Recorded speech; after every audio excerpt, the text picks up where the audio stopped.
నమస్కారం MCN news కి స్వాగతం. ఈనాటి ముఖ్యాంశాలు. పలమనేరు క్రిస్మస్ వేడుకల్లో స్థానిక టీడీపీ నేతలతో కలిసి పాల్గొన్న శాసనసభ్యులు అమర్నాథ్ రెడ్డి క్రైస్తవ సోదరులతో కలిసి కేకులను కట్ చేసి అందరికీ పంచిపెట్టి పండుగ శుభాకాంక్షలు తెలియజేసిన ఎమ్మెల్యే. ఏపీఎస్ఆర్టీసీ టికెట్ బుకింగ్ ను రాష్ట్ర ప్రభుత్వం మరింత సులభతరం చేసింది. ఏపీ ప్రభుత్వం తీసుకొచ్చిన వాట్సాప్ గవర్నెన్స్ నెంబర్ 9552300009 కు మెసేజ్ ద్వారా సులభతరంగా బుక్ చేసుకోవచ్చు పేర్కొన్న Palamaneru RTC depot manager Altaf. Vaikuntha Ekadashi రోజు స్థానికులకు ప్రత్యేక ప్రవేశ దర్శనం ఇవ్వాలి. టీటీడీ పరిపాలన భవనం దగ్గర ధర్నా నిర్వహించిన కేంద్ర మాజీ మంత్రి కాంగ్రెస్ పార్టీ సీనియర్ నాయకులు చింతామోహన్. తిరుపతి భూదేవి కాంప్లెక్స్ వద్ద లాఠీ చార్జ్ అంటూ వైరల్ వీడియో పూర్తిగా ఫేక్ న్యూస్. లాఠీ చార్జ్ జరగలేదు, తప్పుడు ప్రచారం నమ్మవద్దు. లాఠీ చార్జ్ అంటూ భయాందోళన సృష్టించిన వారిపై కఠిన చర్యలు. వైరల్ వీడియోపై తిరుపతి జిల్లా పోలీసుల హెచ్చరిక. వార్తల్లోని వివరాలు. పలమనేరులో క్రిస్మస్ పర్వదినాన్ని గురువారం ఘనంగా జరుపుకున్నారు. పలమనేరు పట్టణంలోని సిఎస్ఐ ఓల్డ్ చర్చ్ నందు, కొత్త సిఎస్ఐ చర్చ్ మరియు శ్రీనగర్ కాలనీలోని క్రిస్టియన్ అసెంబ్లీ చర్చిలలో జరిగిన క్రిస్మస్ వేడుకల్లో పలమనేరు శాసనసభ్యులు అమర్నాథ్ రెడ్డి స్థానిక టీడీపీ నేతలతో కలిసి పాల్గొన్నారు. పలమనేరు పట్టణంలోని సిఎస్ఐ ఓల్డ్ చర్చ్ నందు, కొత్త సిఎస్ఐ చర్చ్ మరియు శ్రీనగర్ కాలనీలోని క్రిస్టియన్ అసెంబ్లీ చర్చిలలో జరిగిన క్రిస్మస్ వేడుకల్లో శాసనసభ్యులు అమర్నాథ్ రెడ్డి స్థానిక టీడీపీ నేతలతో కలిసి పాల్గొన్నారు. అదేవిధంగా మాజీ కోఆప్షన్ సభ్యులు ఎలిజర్, మున్సిపల్ కౌన్సిలర్ సునీత నాగరాజు స్వగృహంలో జరిగిన వేడుకల్లో సైతం ఆయన పాల్గొన్నారు. ఈ సందర్భంగా ఆయన క్రైస్తవ సోదరులతో కలిసి కేకులను కట్ చేసి అందరికీ పంచిపెట్టి పండుగ శుభాకాంక్షలు తెలియజేశారు. అదేవిధంగా క్రిస్టియన్ అసెంబ్లీ చర్చి నందు పేదలకు దుస్తులను పంపిణీ చేశారు. ఈ పండుగను పురస్కరించుకుని ఆయన మాట్లాడుతూ చల్లని కృప మరియు దీవెనలు ప్రజలందరిపై ఉండాలని, అందరూ ఆయుర ఆరోగ్యాలు అష్ట ఐశ్వర్యాలతో రాణించాలని కోరుతున్నామన్నారు. క్రిస్మస్ మరియు నూతన సంవత్సర శుభాకాంక్షలు. ఈరోజు క్రిస్మస్ పండుగ రోజు ప్రతి సంవత్సరం కూడా మీతో కలిసి ఈ పండుగను మీతో కూడా కలిసి సంతోషంగా జరుపుకోవడం, ఆ భగవంతుడు అందరినీ కూడా మంచి ఆరోగ్యంతో ఐశ్వర్యంతో ఉండాలని, దీవించాలని, కుటుంబాలన్నీ కూడా బాగుండాలని ఆ భగవంతుడు ఆశీర్వదించాలని చెప్పి మనస్ఫూర్తిగా మీ అందరికి కూడా తెలియజేసుకుంటూ, రాబోయే కొత్త సంవత్సరం నుంచి కూడా అందరూ ఆ సంవత్సరంలో సంతోషంగా ఉండాలని చెప్పి మరొకసారి భగవంతుని తెలియజేసుకుంటూ, అప్పుడే మన పాస్టర్ గారు చెప్పినట్టు 2వ అధ్యాయం 11వ వాక్యం లూకాసు వార్త అంటే ఇంతకు ముందు అక్కడ చదివినాను కాబట్టి నాకు గుర్తుంది. కాబట్టి ఆ యొక్క బైబిల్లో చెప్పబడినటువంటి ఆ వాక్యం భగవంతుడు ఎందుకు ఈ ప్రపంచ భూమి పైన జన్మించాడు, ఎందుకోసం ఆయన జీవితాన్ని త్యాగం చేశాడు, ఏమి సందేశం ఆయన ఇచ్చాడు, ఏ రకంగా మానవులు మనమందరం కూడా కలిసిమెలిసి బ్రతుకు సాగించాలా, ఏ రకమైనటువంటి ఆశయాల కోసం ఏ రకంగా మనమందరం కూడా మనుగడ సాగించాలనే దానిపైన కూడా ఈ బైబిల్లో పూర్తిగా కూడా చెప్పబడింది. భగవంతుడు అన్ని మతాలకు అందరికీ కూడా భగవంతుడు ఒక్కడే. అందరూ ప్రార్థించేది మనందరం కూడా సంతోషంగా సుఖంగా ఉండాలని. ఈరోజు యేసుక్రీస్తు జన్మదినం కాబట్టి ఆయన మనందరినీ కూడా చల్లగా చూడాలని చెప్పి ఈ సందర్భంగా మనస్ఫూర్తిగా కూడా తెలియజేసుకుంటూ మీ అందరికీ కూడా మరొక్కసారి క్రిస్మస్ నూతన సంవత్సర శుభాకాంక్షలు తెలియజేసుకుంటూ సెలవు తీసుకుంటున్నాను. ఏపీఎస్ఆర్టీసీ టికెట్ బుకింగ్ ను రాష్ట్ర ప్రభుత్వం మరింత సులభతరం చేసిందని Palamaneru RTC depot manager Altaf తెలిపారు. ఇకపై ఎవరైనా బస్ టికెట్ బుక్ చేసుకోవాలంటే కౌంటర్ల వద్ద నిలబడే అవసరం లేకుండా ఏపీ ప్రభుత్వం తీసుకొచ్చిన వాట్సాప్ గవర్నెన్స్ నెంబర్ 9552300009 కు మెసేజ్ ద్వారా సులభతరంగా బుక్ చేసుకోవచ్చని అన్నారు. ప్రయాణికులందరూ ఈ అవకాశాన్ని సద్వినియోగం చేసుకోవాలని కోరారు. నమస్కారం, నా పేరు అల్తాఫ్, డిపో మేనేజర్ పలమనేరు. ముందుగా పత్రికా విలేకరులకి నా నమస్కారాలు. ఈరోజు మెయిన్ కాన్సెప్ట్ ఏమంటే, మనకి ఇప్పుడు కొత్తగా మనము వనమిత్ర వాట్సాప్ గవర్నెన్స్ అని చెప్పేసి కొత్తగా మనకి వాట్సాప్ ద్వారానే టికెట్స్ బుక్ చేసుకునే దానికి కల్పించున్నారు. ఈ 9552300009 ఈ నెంబర్ని మీరు వాట్సాప్లో సేవ్ చేసుకొని హాయ్ అని మెసేజ్ పంపిస్తే మీకు దీంట్లో సర్వీసెస్ సెలెక్ట్ చేసుకునే దానికి ఆప్షన్ వస్తుంది. వీటిలో ఈ సర్వీసెస్లో ఏపీఎస్ఆర్టీసీ అని సెలెక్ట్ చేసుకుని అందులో రిజర్వేషన్ ఓపీఆర్ఎస్ సర్వీసెస్ అని సెలెక్ట్ చేసుకొని మీరు ఎక్కడి నుంచి ఎక్కడికి కావాలో టికెట్స్ బుక్ చేసుకోవచ్చును. అలాగే ఇప్పుడు కొత్తగా మన ఆర్టీసీలో ఇప్పుడు ఈ నెల 20వ తేదీ నుంచి కార్గో మాసోత్సవాలని ప్రారంభించినాము.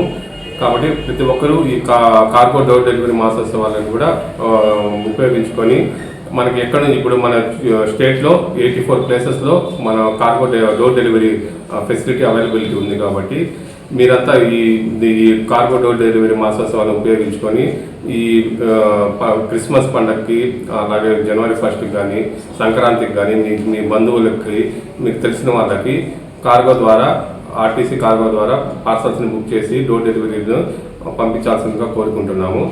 అలాగే నేను వచ్చినాక ఇప్పుడు తిరుపతి పలమనేరు నుంచి తిరుపతికి బస్సెస్ కూడా చాలా తక్కువ ఉన్నాయని చెప్పి ప్యాసింజర్స్ నుంచి చాలా ఫ్రీక్వెంట్గా కాల్స్ రావడంతో కొత్తగా ఇప్పుడు 6:30కి 7:30కి 2 సర్వీసులు అయితే పెంచినాము. త్వరలోనే కూడా 8:15 ఒక తిరుపతికి సర్వీస్ పెంచేదానికి కూడా ప్రపోజల్ చేస్తున్నాము. అలాగే చిత్తూరు లైన్లో కూడా కొద్దిగా బస్సెస్ తక్కువ ఉన్నాయంటే పలమనేరు నుంచి చిత్తూరు కూడా ఒక 6 o'clock ఒక బస్సు పెట్టడం జరిగింది. అలాగే చాలా రిప్రజెంటేషన్స్ కూడా వస్తున్నాయి. వీటిని కూడా మేము చూసుకొని కొన్ని బస్సెస్ అవైలబుల్ అయినాక కొద్దిగా బస్సెస్ను కూడా పెంచేదానికి అయితే చూస్తున్నాము. అలాగే వీకెండ్స్లో కూడా మనకి చాలామంది వీకెండ్స్లో సర్వీసెస్ బెంగళూరుకి లేవని అడుగుతున్నారు. కాబట్టి ఎవ్రీ వీకెండ్ 17 hours పలమనేరు నుంచి బెంగళూరుకి సర్వీసెస్ అయితే ఆపరేట్ చేస్తున్నాము. అలాగే మీకేమన్నా సమస్యలు ఉన్నా కూడా మాకు తెలియజేస్తే నేను వాటిని మా పై అధికారులకు తెలియజేసి వీలైనంత తొందరగా ఆ సమస్యని తీరుస్తామని అయితే కోరుకుంటున్నాను. Thank you. పలమనేరు మండలం టీ వడ్డూరుకు చెందిన 3వ తరగతి విద్యార్థిని జోషిత కేక్ బిస్కెట్స్ తయారు చేస్తూ ఆదాయం పొందుతోంది. అంతేనా, ఆ మనీతో ఏకంగా 40,000కు పైగా తన స్కూల్ ఫీజు చెల్లిస్తోంది. పలమనేరు మండలం టీ వడ్డూరుకు చెందిన 3వ తరగతి విద్యార్థిని జోషిత కేక్స్ బిస్కెట్స్ తయారు చేస్తూ ఆదాయం పొందుతోంది. అంతేనా, ఆ మనీతో ఏకంగా 40,000కు పైగా తన స్కూల్ ఫీజు చెల్లిస్తోంది. పాప కుకింగ్తో పాటు స్టడీస్, హ్యాండ్మేడ్ జ్యువెలరీ అద్భుతంగా తయారు చేస్తోందని ఆమె తల్లి చెబుతోంది. మరిన్ని వివరాలు ఆమె మాటల్లో విందాం. పేరు అంబిక అండి. యాక్చువల్గా మా పాప 3rd స్టాండర్డ్ వాణి విద్యాశ్రమంలో చదువుతుంది. లాస్ట్ 6 months 7 months నుంచి మేము విజయవాడలో ఒక మెడికల్ ఎమర్జెన్సీ వల్ల వెళ్ళాము మా తమ్ముడిది. సో పిల్లల్ని కూడా అప్పుడు వెంట తీసుకెళ్ళడం వల్ల ఇంకా ఖాళీ టైంలో వాళ్ళు ఏం చేయాలో తెలియక తన బేకింగ్ చాలా ఇంట్రెస్టెడ్గా ఉందని చెప్పి అక్కడ విజయవాడలో వర్క్షాప్లో జాయిన్ చేసాము. ఒక 8 days వర్క్షాప్ ఉంటుంది. డిప్లొమాని చేద్దామని అడిగాము. కాకపోతే మినిమం 12 years ఉండాలి అన్నారు.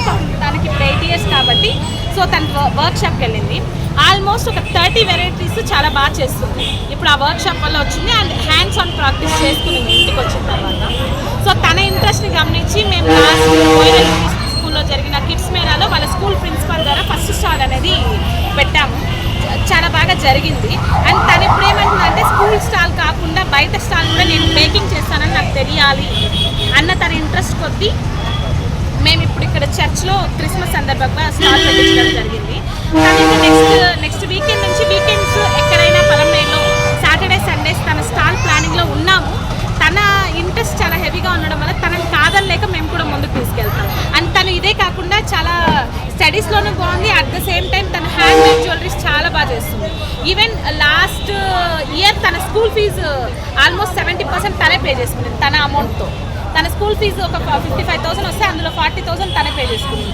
ఆల్మోస్ట్ ఇప్పుడు కూడా ఈ స్కూల్ ఫీజులో కూడా 15,000 ఆల్రెడీ పే చేసేసింది. రిమైనింగ్ పే చేయడానికి ఈ స్టాల్స్ అన్ని పెట్టుకుంటుంది. అంటే తన ఇంట్రెస్ట్ ఏంటంటే మా మదర్ ఫాదర్ లాగా నేను కూడా ఒక బిజినెస్ చేసుకోవాలి, అట్ ద సేమ్ టైం మా మదర్కి నేను బర్డెన్ కాకూడదని ఆలోచిస్తాడు. ఈ ఏజ్లో తన మాటలు చాలా బాగా మాట్లాడుతుంది అండ్ ఇంట్రెస్ట్ కూడా చాలా బాగుంది అన్ని విషయాల్లోనూ. అండ్ ఈ చిన్న ఏజ్లో ఒక గ్రాస్పింగ్ పవర్ అనేది నేను తినలో మాత్రమే చూస్తున్నాను. ఇలా కిడ్స్ అందరూ ముందుకు వచ్చి బాగా అన్నింటిలోనూ పార్టిసిపేట్ చేసి మంచిగా ఉండాలని అనుకుంటున్నాను. Thank you. యాక్చువల్గా నేను ఇక్కడ టీ వడ్డూరు పంచాయతీలో టీడీపీ తరఫున వైస్ సర్పంచ్ అండి. నా స్టడీస్ అయిపోయింది. పలమనేరులో నాకు ఒక రెస్టారెంట్ ఉంది, Bawarchi biryani family garden restaurant అని చెప్పి. ఇప్పుడు ప్రెసెంట్ క్లోజ్ చేశాము. నెక్స్ట్ ఇంకో 1 monthలో ఓపెన్ చేసే ప్లానింగ్లో ఉన్నాము.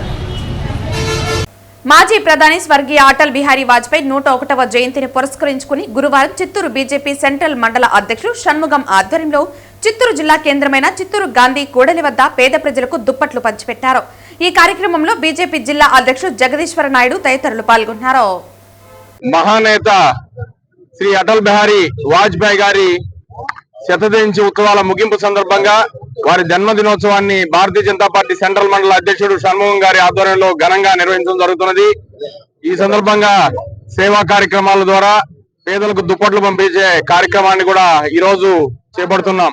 అదేవిధంగా ఇంతకు మునిపి ఏదైతే రాష్ట్ర పార్టీ పిలుపునిచ్చిందో ఆ పిలుపు మేరకు ప్రతి జిల్లా కేంద్రంలో వాజ్పేయి గారి విగ్రహాన్ని ఏర్పాటు చేయాలనే ఉద్దేశంతో గంగినేని చెరువు కట్ట దగ్గర ఇందాకే భూమి పూజ చేసి రావడం జరిగింది.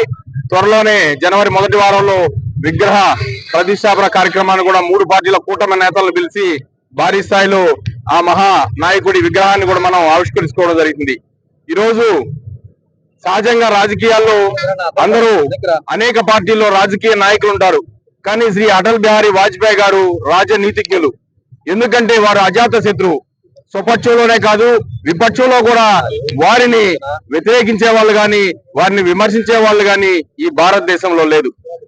ఆనాడు మొట్టమొదటిసారిగా శ్రీ వాజ్పేయి గారు పార్లమెంట్ లో అడుగుపెట్టి పార్లమెంటు ఎంపీగా ప్రసంగించే సమయంలో ఆనాటి ప్రధాని నెహ్రూ గారే ఒకనాటికి భారతదేశ ప్రధానిగా నువ్వు ఖచ్చితంగా ఈ దేశాన్ని పరిపాలిస్తామని చెప్పి ఆనాడే వారు గుర్తించి చెప్పడం జరిగింది. అదేవిధంగా శ్రీ అటల్ బిహారీ వాజ్పేయి గారు 96లో కావచ్చు, 98, 99లో 3 పర్యాయాలు ఈ దేశానికి ప్రధానమంత్రిగా ఉంటూ ఈ దేశ అభివృద్ధి ముఖ చిత్రాన్నే మార్చిన నేత శ్రీ అటల్ బిహారీ వాజ్పేయి గారు. ఒకప్పుడు భారతదేశంలో రోడ్లు అంటే మనకు తెలుసు, రైల్వే లైన్లు అంటే ఏ విధంగా ఉన్నాయో తెలుసు. అలాంటి స్థితిలో శ్రీ వాజ్పేయి గారు పార్లమెంట్ లో ఏదైతే స్వర్ణ చతుర్భుజి 4 మహానగరాలను Delhi to Chennai, Chennai to Calcutta, Calcutta to Delhi, Delhi to Mumbai 4 మహానగరాలు కలుపుతూ స్వర్ణభుజి 4 లైన్ల రహదారి ప్రాజెక్టును ప్రకటించినప్పుడు పార్లమెంట్ లో అందరూ నవ్వారు. సహజంగా వాజ్పేయి గారికి కవిత్వం అంటే చాలా మక్కువ. వాజ్పేయి గారి బెంగళూరుకి కనెక్టివిటీగా మనకు ఉండడం చాలా గర్వకారణం.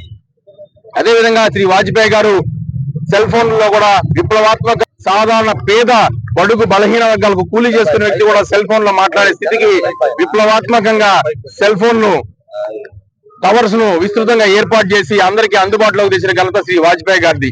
అలాగే వ్యవసాయ రంగంలో కావచ్చు, అలాగే తాగునీటి అవసరాల కోసం ప్రతి గ్రామానికి వారు బోర్లు వేయించడం, ఓవర్ హెడ్ ట్యాంక్స్ కట్టించడం, ఇలా అనేక రకాలైన సంస్కరణలతో ఈ దేశాన్ని అభివృద్ధి పదంలో నడిపించి దేశంకు అభివృద్ధి అంటే ఇది, ఈ విధంగా అభివృద్ధి చేయాలని చెప్పి ఒక నమూనాగా ఏం పర్లాగా విపక్షంలో ఉన్నా సరే స్వపక్షంలో ఉన్నటువంటి అప్పుడు ఇందిరాగాంధీ గారు జెనీవా మహాసభలకు వాజ్పేయి గారిని పంపించారు.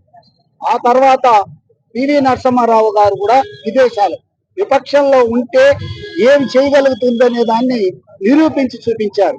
ఇప్పుడున్నటువంటి వాళ్ళు అది చూడలేదు, ఆ సంస్కరణ లేవు, అవి వాజ్పేయి గారికే దక్కుతుంది. వాజ్పేయి గారు అటువంటి వ్యక్తి ఇక రాజకీయాలలో ఉండాలంటే మహోన్నతమైనటువంటి కారకం కావాలి. వాళ్ళని ఇచ్చేసేదానికి మనమందరూ వాళ్ళకి జోహార్లు అర్పిస్తూ జై హింద్, జై భారత్. తిరుపతి భూదేవి కాంప్లెక్స్ వద్ద భక్తులపై పోలీసులు లాఠీచార్జ్ జరిగిందని సోషల్ మీడియాలో వైరల్ అవుతున్న వీడియో మరియు ప్రచారం పూర్తిగా అవాస్తవమని, తప్పుడు సమాచారమని తిరుపతి జిల్లా ఎస్పీ సుబ్బరాయుడు స్పష్టం చేశారు. లాఠీచార్జ్ జరిగిందనే ప్రచారంలో ఏమాత్రం నిజం లేదని, భక్తులను భయాందోళనకు గురిచేసే ఉద్దేశంతో తప్పుడు వీడియోలు, తప్పుడు కథనాలు ప్రచారం చేయడం అత్యంత బాధ్యతారాహిత్య చర్య అని ఎస్పీ పేర్కొన్నారు. 1000 మెంబర్స్ వరకు అక్కడ గుంపుగూడి టోకన్స్ కోసం వెయిట్ చేయడంతో అక్కడున్న విజిలెన్స్ అండ్ పోలీస్ విభాగము వారిని గైడ్ చేయడానికి, కంట్రోల్ చేయడానికి ప్రయత్నించారు. ఈలోగా further local police force support కూడా తీసుకోవడం జరిగింది. ఇందులో భాగంగా కొంత భక్తులని సముదాయించడం, పంపడం జరుగుతుంది. అక్కడ పోలీస్ వారు కానీ విజిలెన్స్ వారు కానీ కంట్రోల్ చేయడానికి ప్రయత్నిస్తున్నారు, కంట్రోల్ చేస్తున్నారు. మీరు పబ్లిక్ కంట్రోల్ సిస్టమ్ అన్నిది కదా, but electronic and media, social media వారు అక్కడ తొక్కిసలాట జరిగింది, అక్కడ లాఠీచార్జ్ జరిగింది అని కొన్ని వదంతులు వ్యాపింపజేశారు. అదంతా కూడా అబద్ధం. సో ఇటువంటి వదంతులు వ్యాపింపజేసి భక్తుల మనోభావాలు దెబ్బతీయకూడదని మీ అందరికీ తెలియజేస్తూ, ముఖ్యంగా పోలీసు వారు, విజిలెన్స్ వారు ఇక్కడ పనిచేయడానికి సిద్ధంగా ఉన్నారు. ఎక్కడ ఏం జరిగినా ఇమీడియట్గా రష్ అయ్యి వాటిని పూర్తిగా కంట్రోల్ చేసుకోవడానికి సిద్ధంగా ఉన్నారు. In view of Vaikuntha Ekadashi and holidays వల్ల ఎక్కువ ఫుట్ఫాల్ ఉంది, ఎక్కువ ప్రిలిమ్స్ వస్తున్నా కానీ వారికి ఎటువంటి ఇబ్బంది కలగకుండా తగిన చర్యలు తీసుకోవడం జరుగుతుంది. మీడియా వారు, సోషల్ మీడియా వారు సహకరించాలి. ఖచ్చితంగా we are ready to serve the public or pilgrims, but అట్లని చెప్పి అనవసరమైన విషయాల్ని భక్తుల మనోభావాలు దెబ్బతీసే విధంగా భయభ్రాంతులకు గురి చేసే విధంగా మీరు స్ప్రెడ్ చేసే వాటిపై చట్ట ప్రకారం చర్య తీసుకోవడం జరుగుతుంది. సెక్యూరిటీ గార్డ్ కొట్టలేదు, అక్కడ వాళ్ళు కంట్రోల్ చేయడంలో చేశారు తప్ప ఎక్కడ కొట్టేట్లుగా కానీ లేదంటే వారిని పూర్తిగా దాడి చేసినట్లు కానీ ఎక్కడ లేదండి. ఈరోజు వారాంతపు సెలవుల్లో భాగంగా అధిక సంఖ్యలో భక్తులు భూదేవి కాంప్లెక్స్లో ఉన్నటువంటి ఎస్ఎస్డి కౌంటర్ దగ్గర రావడం, అక్కడ ఉన్నటువంటి విజిలెన్స్ అండ్ సెక్యూరిటీ సిబ్బంది వాళ్ళందరికీ టికెట్స్ టోకెన్స్ దొరికే విధంగా బందోబస్తులన్నీ ఏర్పాటు చేసుకోవడం జరిగింది. ఈ సందర్భంలో ఎస్ఎస్డి టోకెన్స్ అయిపోయిన సందర్భంలో వాళ్ళకి డీడీ టోకెన్స్ దొరుకుతాయనే తాపత్రయంతో దివ్య దర్శనం సంబంధించినటువంటి కౌంటర్స్ దగ్గర పెద్ద సంఖ్యలో చేరేదానికి ప్రయత్నం చేయడం అనేటటువంటి జరిగింది. అక్కడే ఉన్నటువంటి విజిలెన్స్ అండ్ సెక్యూరిటీ సిబ్బంది, పోలీస్ సిబ్బంది కూడా ఇమీడియట్లీ తక్షణమే స్పందించి దానికి సంబంధించినటువంటి ప్రాపర్ బందోబస్తు కానీ చర్యలు కానీ తీసుకోవడం, పబ్లిక్ అందరికీ కూడా పిల్గ్రిమ్స్ ఎవరైతే వచ్చినారో భక్తులందరికీ కూడా టికెట్ల యొక్క టోకెన్స్ యొక్క పరిస్థితిని వివరించి చెప్పడం జరిగింది. దానివలన పరిస్థితి అనేటువంటి దాన్ని నియంత్రించి ఏ రకమైనటువంటి ఇష్యూ లేకుండా చేయడం జరిగింది. దీనికి సంబంధించి కొన్ని మీడియా దీనిలో కానీ ఫోరమ్స్లో కానీ లాఠీ చార్జ్ జరిగినట్లు లేకపోతే తొక్కిసలాట జరిగినట్లు పేర్కొనడం జరిగింది. ఇది వాస్తవం కాదు. భక్తులందరికీ కూడా ఈ సందర్భంగా మరొకసారి విన్నపం ఏంటంటే అటు టీటీడీ విజిలెన్స్ సెక్యూరిటీ సిబ్బందితో కానీ టీటీడీ సిబ్బందితో కానీ సహకరించాలని, అలాగే పోలీసు వారు కానీ టీటీడీ విజిలెన్స్ అండ్ సెక్యూరిటీ ఇచ్చినటువంటి సూచనలు పాటిస్తూ తిరుమలలో ఉండేటటువంటి దర్శనాల్లో భాగంగా ఎన్ని దర్శనాలు అవుతాయి, ఎంతమందికి అవుతుంది అనే దాని మీద ఇక్కడ టోకెన్స్ ఇవ్వడం జరుగుతుంది. కాబట్టి అవి సహకరిస్తూ టీటీడీ విజిలెన్స్ అండ్ సెక్యూరిటీ ఇచ్చినటువంటి సూచనలు, పోలీసు వారు ఇచ్చినటువంటి సూచనలను తప్పకుండా పాటించాలని, భక్తులందరూ సహకరించాలని మరొకసారి అప్పీల్ చేయడం అనేటువంటిది జరుగుతుంది. ఓం నమో వెంకటేశ్వర. తిరుపతికి బాలాజీ రైల్వే డివిజన్ ఆవశ్యకత ఉందని డిసెంబర్ 28న తిరుపతిని బాలాజీ డివిజన్ గా ప్రకటించాలని కోరుతూ గొప్ప ర్యాలీని తిరుపతి రైల్వే స్టేషన్ నుంచి ఉదయం 10 గంటలకు ప్రారంభించి ఈస్ట్ రైల్వే స్టేషన్ వరకు నిర్వహించడం జరుగుతుందని, కావున యువత, విద్యార్థులు, స్థానికులు పాల్గొని ర్యాలీని జయప్రదం చేయాలని బాలాజీ డివిజన్ సాధన సమితి సభ్యులు పిలుపునిచ్చారు. అలాగే వైకుంఠ ఏకాదశికి సంబంధించి మొదటి 3 రోజులు స్థానికులకు టోకెన్ లేకుండా తిరుమల శ్రీవారి దర్శన భాగ్యాన్ని ఏర్పాటు చేయాలని కోరారు. అదే మనకు బాలాజీ డివిజన్ అంటూ ఒకటి ఇక్కడ ఉంటే మనకు కావాల్సిన బస్సులన్నీ మనం ఏర్పాటు చేసుకోవచ్చు, కొత్త ట్రైన్స్ అన్ని చేసుకోవచ్చు. తిరుపతి నుంచి అన్ని పుణ్యక్షేత్రాలకి కొత్త ట్రైన్లు ఏర్పాటు చేసుకోవచ్చు. కొన్ని వేల మందికి ఉద్యోగాలు వస్తాయి. మనకు వ్యాపార రీత్యా డెవలప్ అవుతుంది. మనకు దగ్గరగా వచ్చి పోర్టు కృష్ణపట్నం, ఓబులార్పల్లి కొత్త రైల్వే లైన్ ఉంది. శ్రీకాళహస్తి, నడికొడి, తిరుపతి, గుంతకల్లు 310 కిలోమీటర్లు, 320 కిలోమీటర్లు ఉంది. తిరుపతి, ధర్మవరం నుంచి పుట్టపర్తి ఎన్ని. తర్వాత మనకు ఆంధ్రాలో వచ్చేసి శ్రీ సిటీ వచ్చేసి వచ్చిన లోడింగ్ కొన్ని లక్షల టన్నులు అవన్నీ లోడింగ్ అంతా కూడా చెన్నైకి వెళ్ళిపోతుంది. ఏమంటే తడలో లోడింగ్ పాయింట్ పెట్టుకోవచ్చు మనకు. అది సదరన్ రైల్వేలో ఉంది. తడ, సూళ్ళూరుపేట, నాయుడుపేట ఇవన్నీ కలుపుకుంటే మనకు సౌత్ సెంట్రల్ రైల్వేలో మనకు బాలాజీ డివిజన్లో ఇంక్లూడ్ చేసుకోవచ్చు. అదేవిధంగా నగిరి, పుత్తూరు ఇవన్నీ కలుపుకుంటే ఆంధ్రాలకు ఈ కొత్త డివిజన్ ఏర్పాటు చేసేదానికి అవకాశం ఉంటుంది. అదేవిధంగా ఓబులార్పల్లి, కృష్ణపట్నం ఓబులార్పల్లి కొత్త రైల్వే లైన్ ఉంది. ఈ రైల్వే లైన్లో కృష్ణపట్నంలో కొన్ని లక్షల టన్నులు ఎక్స్పోర్ట్ జరుగుతుంది ఇప్పుడు. అది కూడా వచ్చేసి సికింద్రాబాద్ జోన్లో కలుపుకుంటారు. కాబట్టి రైల్వే డివిజన్ను మనకు చాలా ఆవశ్యకత ఉంది. కాబట్టి ఇంతకుముందు కూడా శాంతియుతంగా మేము పోరాడి ఆ రైల్వే గరుడాది ట్రైన్ తీసుకొచ్చాము, డిఆర్ఎంఎల్ బ్రిడ్జి తీసుకొచ్చాము.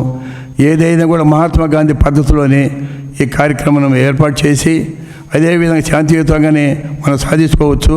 కాబట్టి మీ అందరి సహాయ సహకారాలతో తిరుపతి బాలాజీ డివిజన్ రావాలంటే ముందు మీడియా కూడా మాకు అన్ని రకాల సహాయాలు అందించాలి. కాబట్టి బాలాజీ అంటే వెంకటేశ్వర స్వామిని తలుచుకుంటే మనం ఆయన ఇబ్బంది అంటూ ఏమీ లేదు.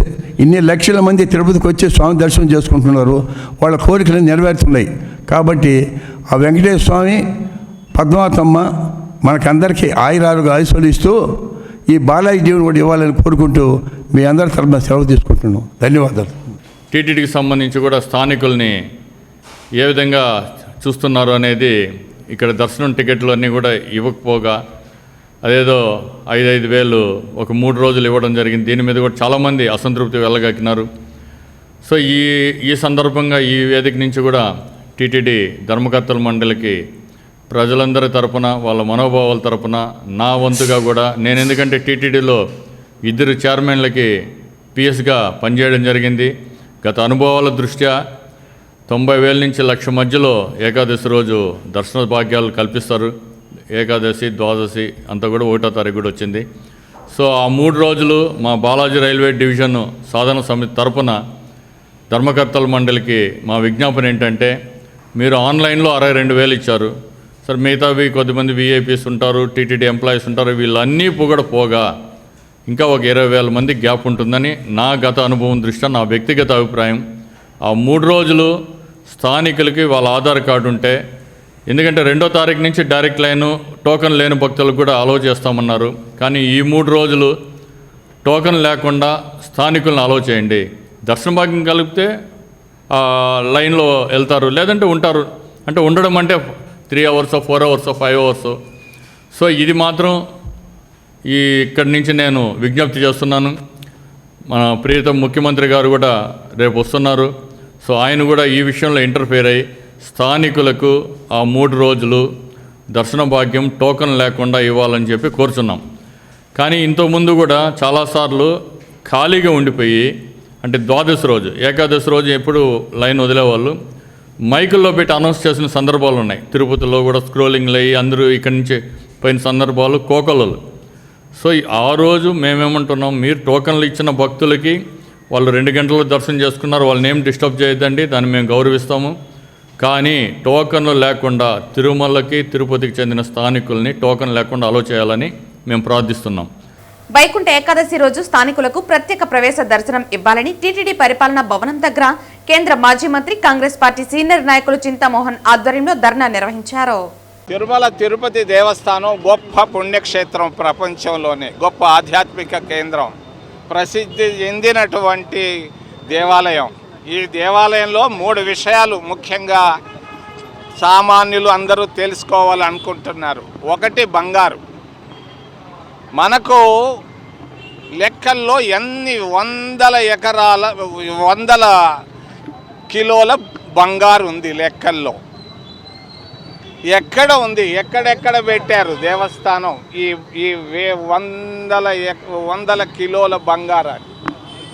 అందులో లెక్కల్లో ఉన్నది ఎంత, ఈరోజు ఉన్నది ఎంత? కొంతమంది పేపర్లో వస్తూ ఉన్నాయి, ఏమని వస్తూ ఉన్నాయి, అదృశ్యమైంది అక్కడ ఇక్కడని. ఈ విమర్శలకు మనం తావివ్వకూడదు.